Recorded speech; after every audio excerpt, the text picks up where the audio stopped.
여보, 이제 정말 참을 수가 없어요. 38년이에요. 38년 동안 당신의 폭력과 외도를 견뎌왔어요. 시끄러워. 내가 언제 폭력을 썼다고 짓거리는 거야? 제 몸에 남은 이 멍들은요, 당신이 술에 취해 날린 주먹의 흔적이에요. 그깟 멍 가지고 넌 내가 얼마나 힘들게 일하는지 알기나 해? 알아요. 하지만 그게 우리 가족을 이렇게 망가뜨릴 이유가 돼요? 가족, 네가 제대로 했어야지. 밥은 제때 못 해오고 집은 엉망이고. 당신 때문에 아이들이 얼마나 상처받았는지 아세요? 민우는 집에 들어오지도 않고 수연이는 우울증에 시달리고 있어요. 애들 얘기는 꺼내지 마. 내가 돈 벌어다 주는 게 얼마나 고마운 줄도 모르는 새끼들인데. 돈이요? 그 돈으로 술 마시고 다른 여자 만나는 거 말하는 거예요? 네가 감히 내 사생활을 왜 들쑤시는 거야? 사생활이요? 당신 와이셔츠에 묻은 립스틱 자국, 늦은 밤 오는 문자들 다 알아요. 그래서 어쩌겠다고? 넌 나 없인 아무것도 아니잖아. 그렇게 생각해요? 이제 그만할 거예요. 더 이상 당신 뜻대로 살지 않을 거예요. 웃기지 마. 넌 나 없이 어떻게 살 건데? 돈은, 집은 다 내 거잖아. 아니요. 우리가 함께 일구어 온 거예요. 제게도 권리가 있어요. 그러니 이혼하고 싶어요. 뭐? 이혼? 감히 나한테 그런 말을 꺼내? 네. 이혼해요. 더 이상 당신의 폭력과 거짓말 속에서 살고 싶지 않아요. 넌 절대 그럴 수 없어. 내가 허락할 것 같아? 당신 허락 필요 없어요. 이제 제 인생은 제가 결정할 거예요. 넌 후회하게 될 거야. 내가 가만히 있을 것 같아? 더 이상 당신 협박 듣고 싶지 않아요. 이제 제 인생의 주인공은 저예요. 넌 절대 행복해질 수 없을 거야. 내가 그렇게 놔두지 않을 테니까. 그럼 한번 해봐요. 제가 얼마나 강해졌는지 보여줄게요. 이제 더 이상 두렵지 않아요. 너 지금 나를 화나게 하고 있어. 이렇게 나오면 너도 좋지 않을 거야. 협박해봐요. 이제 당신 말에 넘어가지 않아요. 38년이면 충분히 참았어요. 너가 참긴 뭘 참아. 내가 얼마나 가족을 위해 희생했는데. 희생이요? 매일 밤 여자들과 술에 쩔어 들어와 폭력 휘두르는 게 희생이에요? 닥쳐. 네가 뭘 안다고 그래? 당신과의 결혼 생활도 이제 끝이에요. 이 고통도 모두 끝낼 거예요. 안녕하세요. 이번 사연은 69세 박미숙 어머니의 사연입니다. 박미숙 어머니의 사연을 들으시면서 따뜻한 위로와 격려, 그리고 따끔한 조언을 댓글에 남겨주시면 박미숙 어머니께 큰 위안과 힘이 되니 많은 댓글 부탁드리겠습니다. 그럼 사연 바로 시작하겠습니다. 안녕하세요. 저는 올해로 69살이 된 박미숙이라고 합니다. 오늘 이렇게 제 이야기를 나누게 되어 조금은 떨리네요. 지나온 세월을 돌이켜보면 한숨이 먼저 나오지만 이제는 그 모든 것이 지나간 일이라고 생각하며 담담히 말씀드릴 수 있을 것 같아요. 제 인생의 대부분을 차지했던 38년간의 결혼 생활. 그 시작은 서울의 작은 중소기업에서였죠. 그때만 해도 제가 이런 긴 여정을 겪게 될 줄은 꿈에도 몰랐답니다. 25살, 한창 꿈 많고 열정 넘치던 그 시절에 저는 회사에 다니며 미래를 꿈꾸고 있었어요. 미수가 오늘 서류 정리 좀 해줄 수 있어? 그의 목소리를 처음 들었을 때 가슴이 두근거리던 그 순간이 아직도 생생해요. 우리 회사 사장님이었던 그 사람은 제 마음을 한순간에 사로잡았죠. 키가 크고 목소리도 중후한 데다 사업 수완도 좋았거든요. 그때만 해도 전 그가 제 운명의 남자라고 믿었답니다. 그때로 돌아갈 수만 있다면 얼마나 좋을까요? 하지만 이제와 후회해봐야 무엇하겠어요. 그저 제 경험이 누군가에게 도움이 되길 바라는 마음으로 이야기를 시작해 볼게요. 처음엔 정말 달콤했어요. 사장님과 직원이라는 관계 때문에 우리의 연애는 비밀스럽게 시작됐죠. 퇴근 후 몰래 만나 늦은 밤까지 이야기를 나누고 주말이면 한강변을 걸으며 꿈 같은 시간을 보냈어요. 미수가 너와 함께라면 뭐든 할 수 있을 것 같아. 그의 말 한마디에 가슴이 콩닥거리던 그 시절이 엊그제 같네요. 하지만 주변에서는 우리 사이를 탐탁지 않게 여겼어요. 사장님하고 어떻게 결혼을 한다는 거야? 너 미쳤니? 친구들은 만류했고 부모님도 걱정이 이만저만이 아니었죠. 그래도 저희는 주변의 반대를 무릅쓰고 결혼을 강행했어요. 결혼식 날 그의 눈빛은 세상 그 무엇보다 따뜻했어요. 제 손을 꼭 잡고 평생 행복하게 해줄게. 이렇게 약속하던 그 모습이 아직도 선명히 기억나네요. 그땐 정말 그 말을 믿었죠. 하지만 세상 일이란 참 예측할 수 없는 거더라고요. 신혼 초에는 정말 행복했어요. 아침마다 따뜻한 커피와 함께 시작되는 하루, 퇴근 후엔 함께 저녁을 먹으며 하루의 일과를 나누는 그 소소한 일상이 그렇게 감사하고 행복할 수가 없었죠. 하지만 그 행복도 잠시, 남편의 사업이 점점 커지면서 우리 생활도 달라지기 시작했어요. 처음에는 그저 바쁘다는 이유로 퇴근이 늦어지는 정도였죠. 여보, 오늘 중요한 미팅이 있어서 늦을 것 같아. 기다리지 말고 먼저 자. 이런 전화를 받는 일이 잦아졌어요. 그래도 전 이해하려 노력했죠. 남편이 열심히 일하는 건 우리 가정을 위해서라고 믿었으니까요. 하지만 점점 그의 행동이 이상해지기 시작했어요. 늦은 밤, 술 냄새를 풍기며 들어오는 날이 많아졌고, 주말에도 골프나 회식을 핑계로 집을 비우는 일이 잦아졌죠. 그래도 전 의심하고 싶지 않았어요. 내가 너무 예민한 건가? 하고 스스로를 다그치며 애써 눈을 감았죠. 하지만 가끔 남편의 와이셔츠에서 나는 향수 냄새, 그리고 밤마다 자주 울리는 문자 소리, 이런 것들이 제 마음을 불안하게 만들었어요. 여보, 요즘 많이 바빠요? 조심스레 물어봐도 그는 짜증만 냈죠. 일하는 사람 방해하지 마. 당신도 알잖아. 이 일이 얼마나 중요한지. 그의 날카로운 목소리에 저는 점점 작아져만 갔어요. 어느 날부턴가 제 의견을 말하는 것조차 두려워지기 시작했죠. 그렇게 우리의 관계는 조금씩, 하지만 확실하게 변해가고 있었어요. 돌이켜보면 그때 이미 우리 사이에 금이 가기 시작한 거였는지도 모르겠네요. 하지만 그땐 미처 알지 못했죠. 앞으로 펼쳐질 더 큰 폭풍우를. 그렇게 시간이 흘러 결혼한 지 10년쯤 됐을 때였어요. 어느 날 밤, 평소보다 더 늦은 시간에 남편이 들어왔죠. 술에 취해 비틀거리는 모습이었어요. 여보, 괜찮아요? 걱정되는 마음에 다가가려는데 그만 남편의 손에서 휴대폰이 떨어졌어요. 화면이 켜지면서 보인 메시지.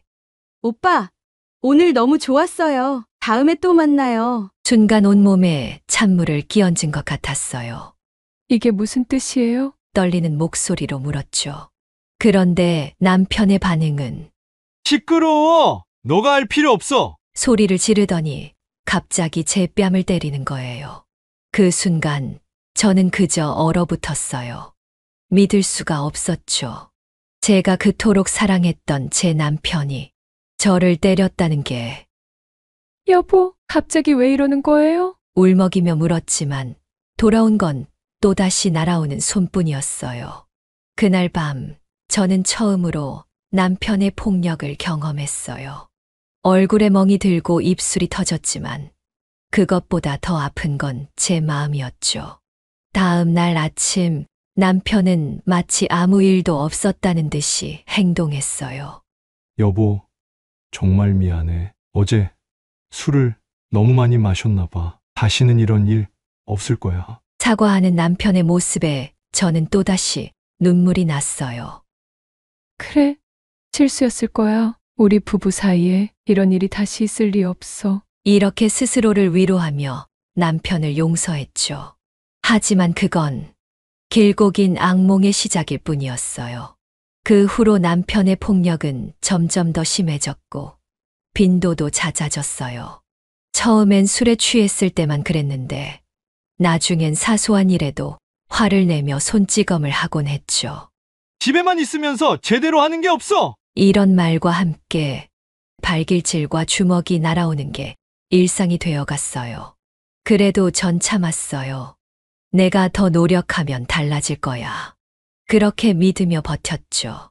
어느 날은 제가 저녁 준비를 조금 늦게 했다는 이유로 남편이 폭발했어요.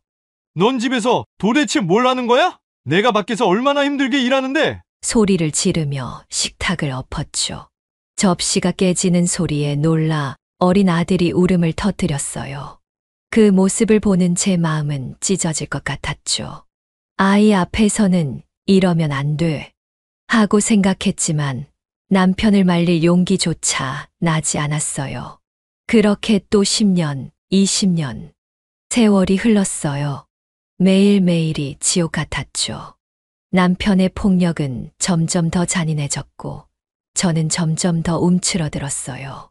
밖에서는 성공한 사업가의 아내로 보였겠지만 집 안에서의 저는 그저 잔인한 폭력의 희생양일 뿐이었죠.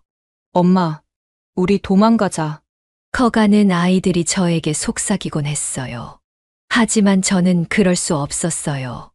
이혼한 여자라는 낙인이 두려웠고 혼자서 아이들을 키울 자신도 없었죠. 그래도 이건 제 큰 착각이었어요. 지금 생각하면 그때 용기를 내 탈출했어야 했는데. 하지만 그땐 그럴 수 없었어요. 남편에 대한 미련, 가정을 지켜야 한다는 의무감, 그리고 무엇보다 두려움. 이 모든 것들이 저를 올가매고 있었거든요. 매일 밤 오늘로 끝내자고 다짐하면서도 아침이 되면 또다시 현실과 타협하곤 했어요. 그렇게 저희 38년이란 긴 세월이 흘러갔습니다. 지금 돌이켜보면 어떻게 그 고통의 시간을 견뎌냈는지 저도 모르겠어요. 그래도 저는 아이들을 위해 버텼어요. 조금만 더 참자. 애들이 크면 나아질 거야. 그렇게 스스로를 위로하며 하루하루를 견뎌냈죠. 하지만 현실은 달랐어요. 아이들이 자랄수록 가정 분위기는 더욱 험악해져만 갔어요. 집에서는 폭력적이고 무책임한 남편이지만 남편의 사업은 계속해서 잘 됐어요. 주변에서는 부러워하는 눈길을 보내곤 했죠. 사장님 참 대단하세요. 요즘 같은 불경기에 회사가 승승장구한다면서요? 이런 말을 들을 때마다 제 마음은 더욱 복잡해졌어요.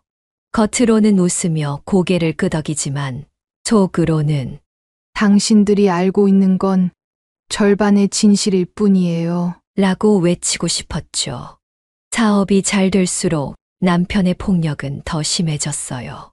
마치 회사에서 받은 스트레스를 집에서 풀어내는 것 같았죠. 내가 얼마나 고생하고 있는 줄 알아? 넌 그저 집에서 편하게 있으면서 이런 말을 자주 하면서 폭력을 행사하는 날들이 늘어났어요.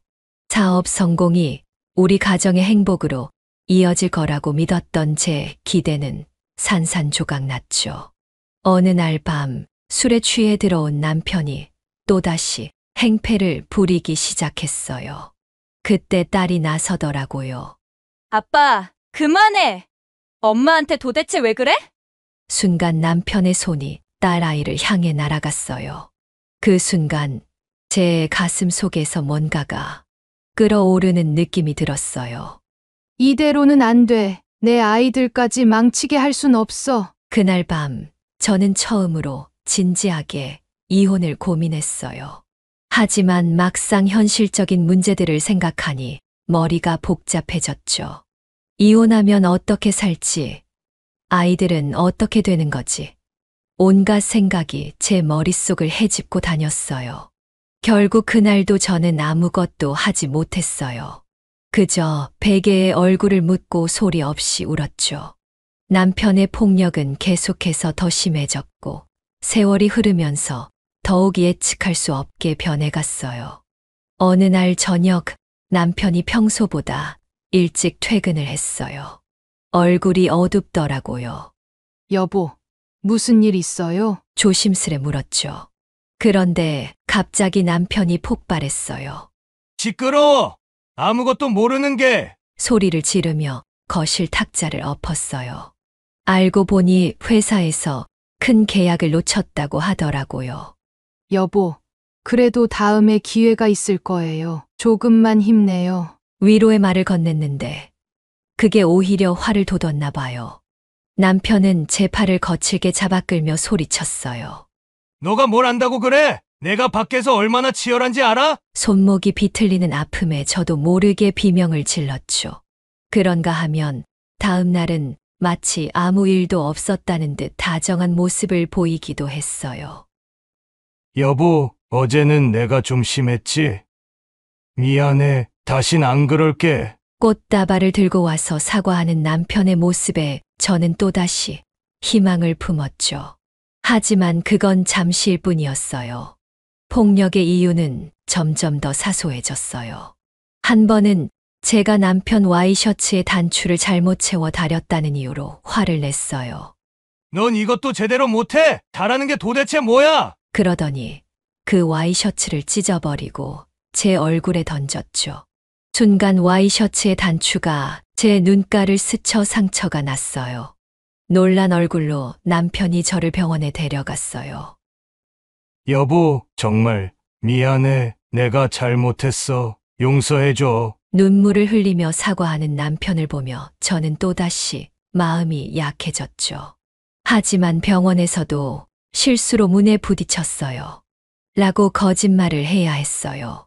그런 날들이 계속되면서 저는 점점 더 움츠러들었어요. 남편의 눈치를 보는 게 일상이 되었고 무슨 일이 일어날지 모른다는 불안감에 늘 긴장하고 있었죠.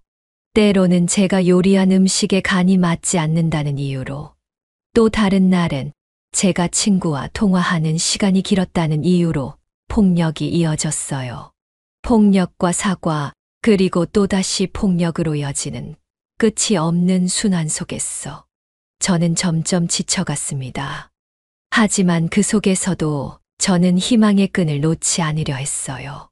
언젠가는 변할 거야. 우리 가족이 행복해질 날이 올 거야. 그렇게 믿으며 하루하루를 버텼습니다. 그렇지만 세월이 흐르면서 남편의 폭력은 더욱 교묘해졌어요. 이제는 눈에 띄는 상처를 남기지 않으려 조심하는 것 같았죠. 대신 정신적인 학대가 심해졌어요.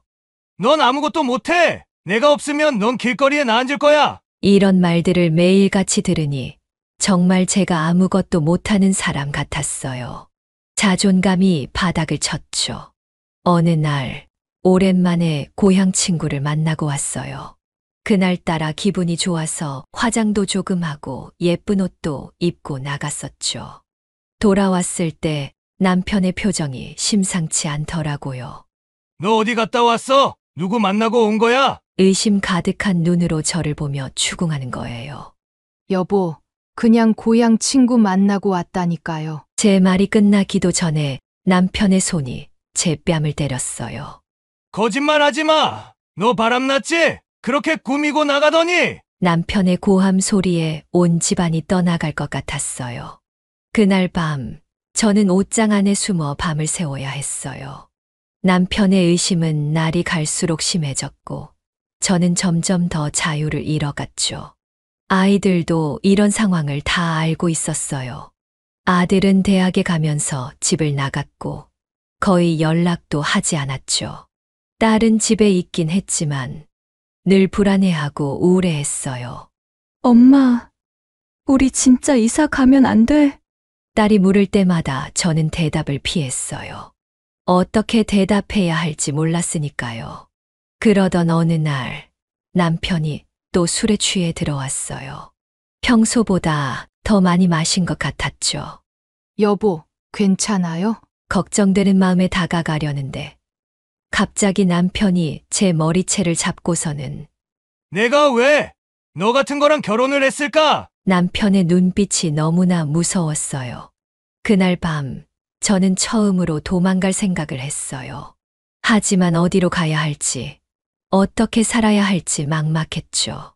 평생을 남편에게 의지하며 살아온 제가 혼자 살 수 있을까? 아이들은 어떻게 하지? 이런 생각들이 절 붙잡았어요. 그래도 이제는 정말 뭔가 달라져야 한다는 걸 깨달았어요. 이대로 계속 살다간 제가 완전히 무너질 것 같았거든요. 그래서 조금씩 준비를 시작했어요. 비상금도 모으고 혼자 살 수 있는 방법도 찾아보고. 하지만 이게 쉽지만은 않았어요. 남편의 감시는 날이 갈수록 심해졌고 저는 점점 더 고립되어 갔어요. 그래도 포기하지 않았어요. 언젠가는 이 고통에서 벗어날 수 있을 거야. 그렇게 믿으며 하루하루를 버텼습니다. 그러던 어느 날이었어요. 남편이 출장을 간다며 2박 3일 집을 비우게 됐죠. 오랜만에 찾아온 평화로운 시간이었어요. 그날 저녁 딸과 오랜만에 편하게 대화를 나누고 있었어요. 엄마, 우리 언제까지 이렇게 살아야 돼?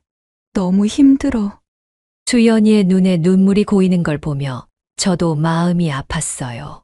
하지만 현실적으로 어떻게 이 상황을 해결하고 벗어나야 되는지 알 수가 없어서 아무런 대답을 하지 못했어요. 그때였어요. 쾅 하는 소리와 함께 현관문이 열리더니 남편이 들어왔어요. 술에 취해 비틀거리는 모습이었죠. 여보, 당신이 왜 여기에? 놀란 제 말이 채 끝나기도 전에 남편이 소리를 질렀어요. 둘이 뭐 하는 거야? 무슨 얘기하고 있던 거야? 알고 보니 남편은 갑자기 출장이 취소돼서 돌아온 거였어요. 그 순간 남편의 눈에서 의심과 분노가 번뜩였어요. 남편은 비틀거리며 우리에게 다가왔어요. 끔찍한 술 냄새가 코를 찔렀죠. 둘이 무슨 꿍꿍이야? 내 뒤에서 무슨 짓을 꾸미고 있어? 남편의 손에 술병이 들려 있었고 그걸 위협적으로 흔들며 우리를 노려봤어요. 아빠, 제발 그만해. 엄마하고 내가 뭘 했다고 그래. 주연이가 떨리는 목소리로 말했어요. 닥쳐! 네가 뭘 안다고 그래? 남편이 소리를 지르며 술병을 바닥에 내던졌어요. 병이 깨지는 소리에 저와 수연이는 움찔했죠. 남편은 제 팔을 강하게 잡아당기며 소리쳤어요.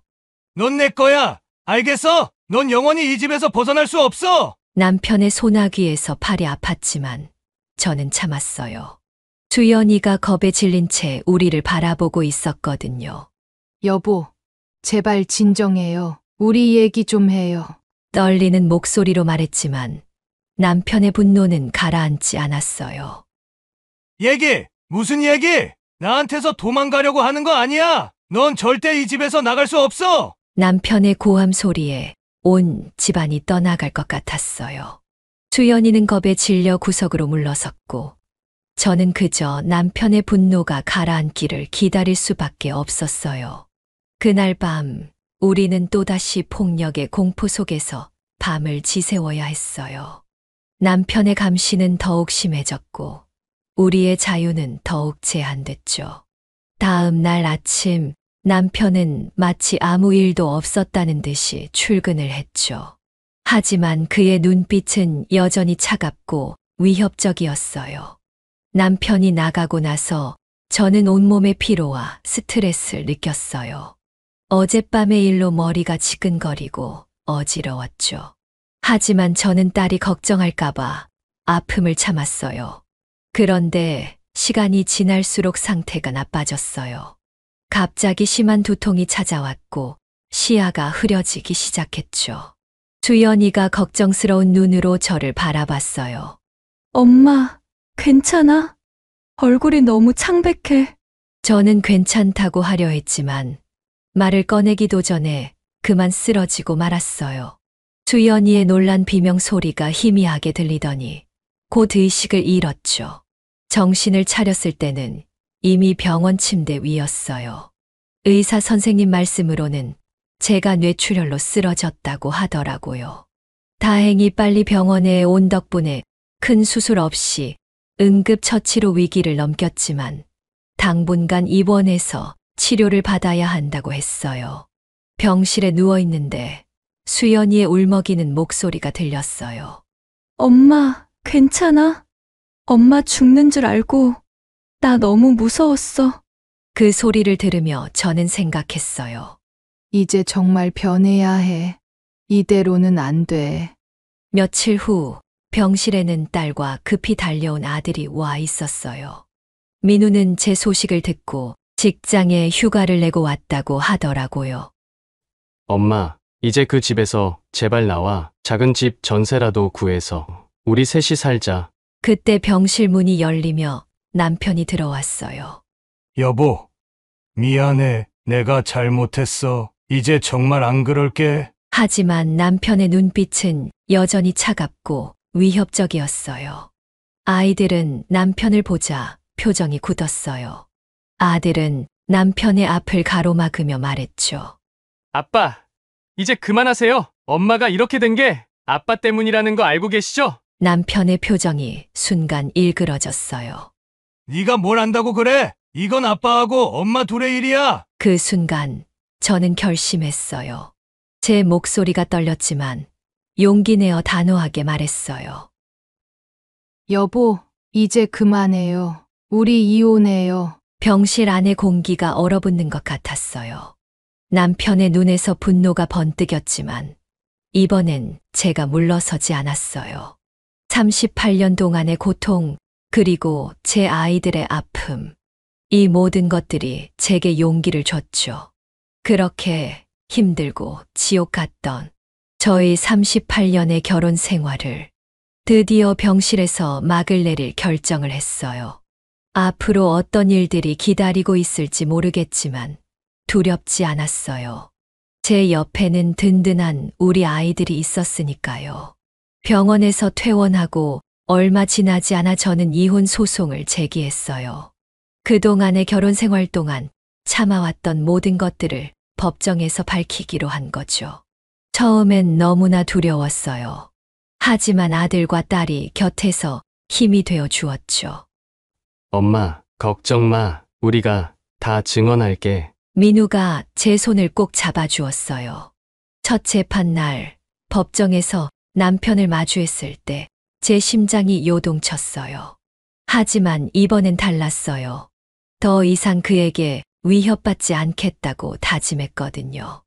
남편은 여전히 뻔뻔한 태도였어요. 무슨 소리야? 난 그저 가장으로서 책임을 다했을 뿐이야. 그의 말에 방청석에서 술렁임이 일었죠. 하지만 우리 쪽 변호사가 증거들을 하나씩 제시하기 시작했어요. 병원 진단서, 경찰 신고 기록, 그리고 아이들의 증언까지. 남편의 얼굴이 점점 창백해져 갔어요. 피고는 38년간 원고에게 지속적인 신체적, 정신적 폭력을 행사했습니다. 이는 명백한 가정폭력이며 원고와 자녀들에게 극심한 고통을 안겼습니다. 우리 변호사의 말에 남편은 폭발했어요. 거짓말이야. 다 이 여자가 꾸며낸 거라고. 재판장이 남편에게 주의를 주었지만 그는 아랑곳하지 않고 소리를 질렀어요. 난 이 가정을 위해 모든 걸 바쳤어. 내가 가정을 위해 얼마나 헌신하고 희생하며 힘들게 일하며 살아왔는데. 그의 모습을 보며 저는 생각했어요. 이 사람은 정말 변하지 않겠구나. 재판이 진행될수록 남편의 본색이 드러났어요.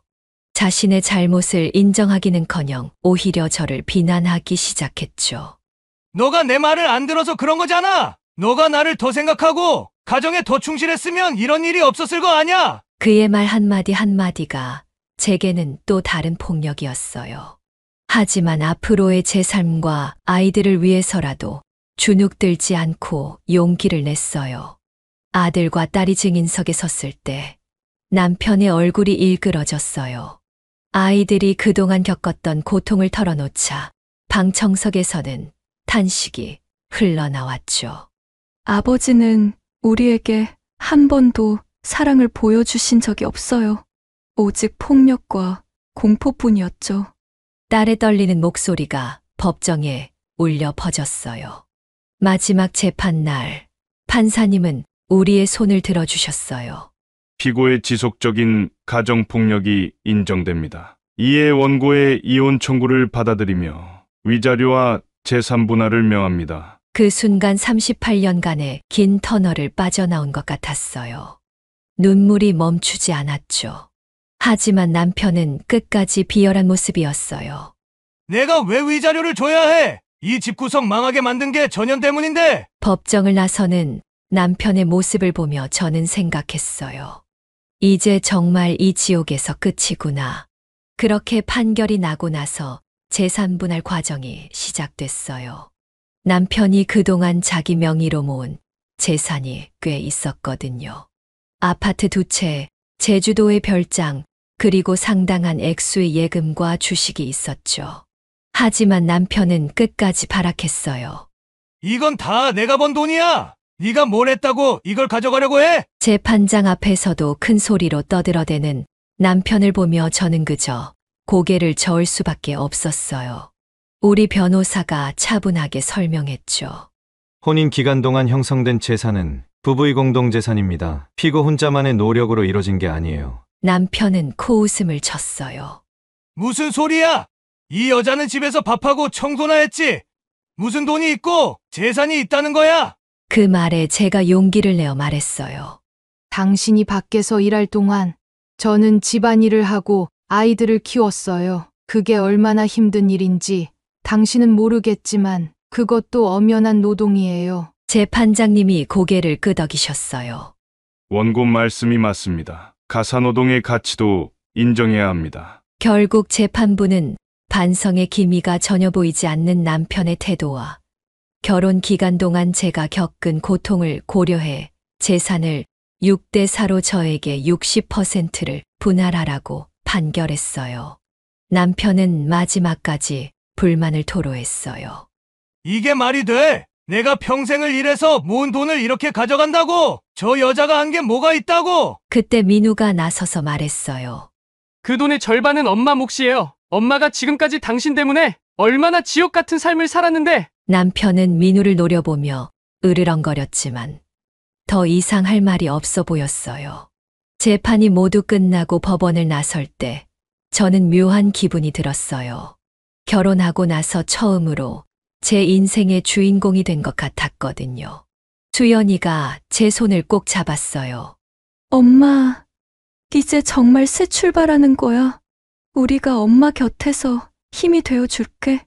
그 말을 듣는데 눈물이 나더라고요. 그동안 얼마나 힘들었는지, 얼마나 외로웠는지. 하지만 이제는 달라질 거예요.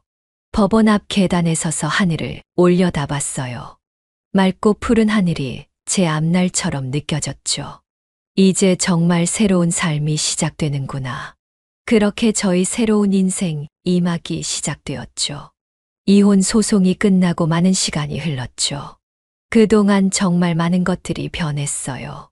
이혼하면서 받은 재산으로 조용한 교회로 이사했어요. 작은 정원이 있는 아담한 전원주택이에요. 아침마다 새소리를 들으며 일어나는 게 아직도 꿈만 같아요. 아들은 착하고 상냥한 며느리를 만나 결혼을 했어요. 아들과 며느리는 주말에 바쁘지 않으면 저희 집에 와서 저와 함께 식사를 하고 도란도란 이야기를 나누며 행복한 시간을 보냈어요. 그리고 얼마 전에는 기쁜 소식도 들었어요. 제가 곧 할머니가 된다는 거예요. 손주가 태어나면 얼마나 이쁠지 벌써부터 하루하루를 설레면서 보내고 있어요. 그리고 딸도 요즘 신이 나 있어요. 1년 넘게 만난 남자친구가 있는데 결혼 전에 인사드린다고 같이 집에 왔더라고요. 참 듬직하고 매너 좋은 청년이에요. 딸의 눈빛이 그렇게 반짝이는 걸 본 적이 없어요. 엄마, 결혼해서 행복하게 잘 살게. 주연이가 그렇게 말하는데 제 마음이 얼마나 뿌듯하던지요. 사실은 아이들이 자라면서 심한 가정폭력을 겪었기 때문에 결혼에 대한 생각이 없거나 부정적일 줄 알았는데 그렇지 않아서 너무 다행이더라고요. 그렇게 아이들은 각자의 삶과 가정을 꾸려가고 있고 저 또한 제 삶을 즐기는 법을 배우고 있어요. 그동안 미뤄두었던 취미 생활도 시작했죠. 꽃꽂이 교실에 다니고 있는데 제 솜씨가 일취월장하고 있답니다. 아들 집들이 선물로 제가 직접 만든 꽃바구니를 선물했는데 며느리가 얼마나 좋아하던지 열심히 만든 보람이 있더라고요. 하지만 매일이 좋은 것만은 아니에요. 가끔은 힘든 날도 있어요. 수십 년 동안의 결혼 생활에서 쌓인 습관과 악몽 같았던 기억들이 하루 아침에 바뀌거나 사라지진 않더라고요. 가끔 악몽을 꾸기도 하고 별것 아닌 일에 깜짝 놀라기도 해요. 그럴 때마다 전문 상담사님을 찾아가 이야기를 나누고 있어요. 천천히 하지만 확실하게 나아지고 있고요. 얼마 전에는 놀라운 일이 있었어요. 제 나이 또래 이혼한 여성들을 위한 모임에 나가게 됐는데 거기서 저와 비슷한 경험을 한 분들을 많이 만났어요. 서로의 이야기를 나누고 위로하다 보니 제가 그분들에게 조언을 해주고 있더라고요. 미숙 씨 이야기를 들으니 용기가 나요. 저도 할 수 있을 것 같아요. 그 말을 듣는데 가슴이 뭉클해졌어요. 제 경험이 누군가에게 도움이 된다는 게 믿기지 않았거든요. 이제는 매일 아침 거울을 보며 제 자신에게 말해요. 오늘도 즐겁고 행복한 하루 보내자. 처음엔 어색했지만 이제는 그 말을 들으며 하루를 시작하는 게 즐거워요. 물론 완벽한 삶은 아니에요. 여전히 해결해야 할 문제들도 있고 극복해야 할 두려움도 있죠. 하지만 이제는 알아요. 제가 충분히 강하다는 걸. 그리고 제 곁에는 든든한 가족이 있다는 걸. 69년 인생에서 이제야 비로소 제 삶을 살기 시작한 것 같아요. 늦었다고 생각할 수도 있겠지만 저는 그렇게 생각하지 않아요. 아직 많은 시간이 남았거든요. 이제부터 제 인생의 가장 행복한 장이 시작될 거예요. 곧 태어날 손주를 생각하면 가슴이 벅차올라요. 아이에게 좋은 할머니가 되어줄 수 있을 것 같아요. 그리고 딸의 결혼식도 머지않아 보게 될 것 같고요. 제 아이들이 행복한 모습을 보는 것만으로도 저는 정말 행복해요. 이제 저는 새로운 꿈을 꾸고 있어요. 가족들과 함께 제주도로 여행을 가는 것, 손주에게 털실로 짠 옷을 선물하는 것, 정원에서 직접 기른 채소로 요리를 하는 것. 이런 소소한 꿈들이 제 삶을 더욱 풍요롭게 만들어주고 있어요. 앞으로 어떤 행복한 일들이 기다리고 있을지 정말 기대하며 하루하루를 행복하게 보내고 있답니다. 이제야 비로소 제 인생의 봄이 시작된 것 같아요. 여기까지 박미숙 어머니의 사연이었습니다. 여러분은 어떻게 들으셨나요? 오늘 우리가 들은 이 사연은 우리 주변에서 일어날 수 있는, 어쩌면 지금도 일어나고 있을 이야기입니다. 38년이란 긴 세월 동안 폭력과 고통 속에서 살아온 한 여성의 용기 있는 결단을 통해 우리는 많은 것을 배울 수 있습니다. 어떤 상황에서도 폭력은 정당화될 수 없습니다. 가정폭력은 범죄입니다.